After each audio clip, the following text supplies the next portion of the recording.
Blog চলে আসছে। আসসালামু আলাইকুম, কেমন আছেন সবাই? আমি ভালো আলহামদুলিল্লাহ। আজকে আমার ছেলে মেয়ে আসবে, তো এখানে আমি আজকে গরুর বুড়ি নিলাম, এটাকে আমরা ওস বলি, গরুর ওস। আর এখানে নিলাম পুঁই শাক, সাত বাগানের। এটা গতকাল রাতে মেয়েকে জিজ্ঞেস করছি তুমি কি পুঁই শাক খাবা, বলে যে হ্যাঁ পুঁই শাক খাবে। তো পাট শাকও আছে, তো বলতেছে পুঁই শাক খাবে। আর এখানে হচ্ছে পটল, পটল মৃগেল মাছ দিয়ে রান্না করব, সব রেডি করে নিলাম।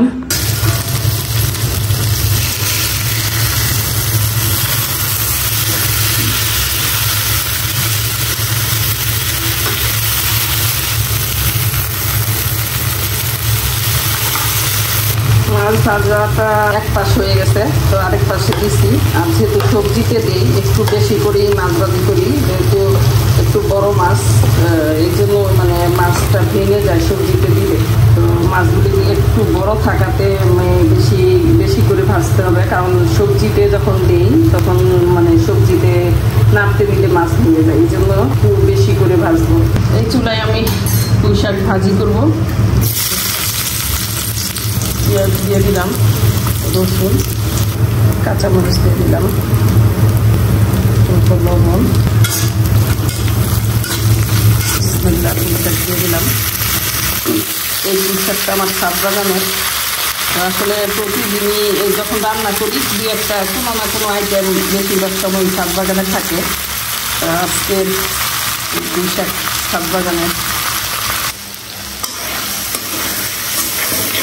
গরুর ওসের জন্য এই মশলাটা কষাই নিলাম, এখন কষানো শেষ। কিন্তু তেলটা কম বোঝা যাওয়ার কারণ হচ্ছে আমি ওসেই তেল আছে, আর তেল যদি ওসে যদি তেল না থাকে তাহলে খেতে মজা হয় না। তো এখন এইটা আমি দিয়ে নেব এখানে। ওসটা মজা হয় না যদি ওসে তেল না থাকে। যদি কেউ সাথে সাথে খেতে চান তাহলে মানে অনেক সময় ধরে রান্না করতে হবে। এটা একবারে রান্না করাটা অত টেস্ট হয় না, কাঁচা কাঁচা মনে হয়। অনেকক্ষণ ধরে রান্না করলে তাহলে খাওয়া যায়। হয়তো দেখা যায় আমরা আজকে রান্না করি পরের দিন খাই এরকম। তো আজকে এটা আমি যেহেতু আজকে সাথে সাথে খাবো, তো এটা অনেকক্ষণ ধরে এটাকে রান্না করব। আর এই চুলায় আমার পুঁই শাক ভাজাটা হয়ে গেছে, এখন এটা নামিয়ে ফেলবো।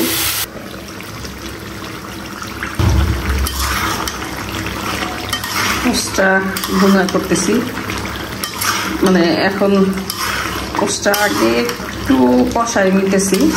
কষাই নিয়ে এটার থেকে নিজে তেল দিছি, আবার এটা থেকেও তেল উঠছে, তেলের পরিমাণ ঝোলের মতো হয়ে গেছে। তো এখন কষানোটা শেষ, এটার মধ্যে আমি পানি দিয়ে দিব। কি পরিমাণ তেল উঠছে এটা পরে মনে হয় এগুলি ফেলে দিতে হবে, সেই পরিমাণ তেল দেখা যায়। এই পানিটা দিতে হয় ওসটা সিদ্ধ হওয়ার জন্য। তেলে ওস সিদ্ধ হয় না, তেলে ওসটা শক্ত করে দেয়, এই জন্য পানি দিতে হয় সিদ্ধ হওয়ার জন্য। তো এখন আমি এটা দিয়ে দিলাম সিদ্ধ হওয়ার জন্য থাক। এখানে আমি গরম পানিতে একটু বেশি করে করছি, বেশি করার কারণ হয়েছে যে এটা যে উঠছিল এই একদম মানে তেল রয়ে গেছে। এটা সাবান দিয়ে ধুইলেও এত পরিষ্কার হবে না যদি গরম পানি না দিই। এই কাজটা হয়ে গেল আমার। এখন এটা ধোয়া সহজ হয়ে যাবে, না হলে হয়তো কয়েকবার সাবান দিলে ওইটা ক্লিন হইতো না ওইভাবে। ভাজা জিরা গুঁড়া দিয়ে দিলাম।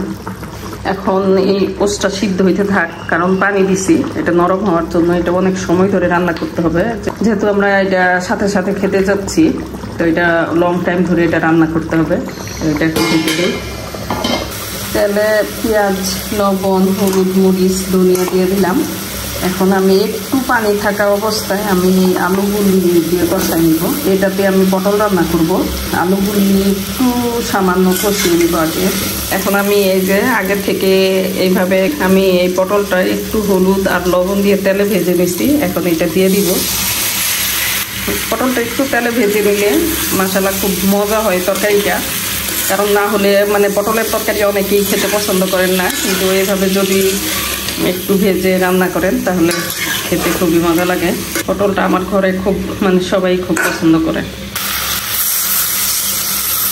একটু জল দিয়ে দিলাম।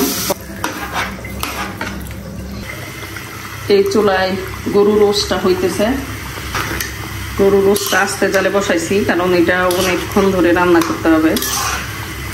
এটা আমরা যেহেতু এটা রাতে খাবো, এটা আরো কয়েকবার রান্না করে এটা খেতে হবে, আরো 2-3 বার এটা চাল করতে হবে। এখন আমি মাছগুলি দিয়ে দিব, বলক চলে আসছে।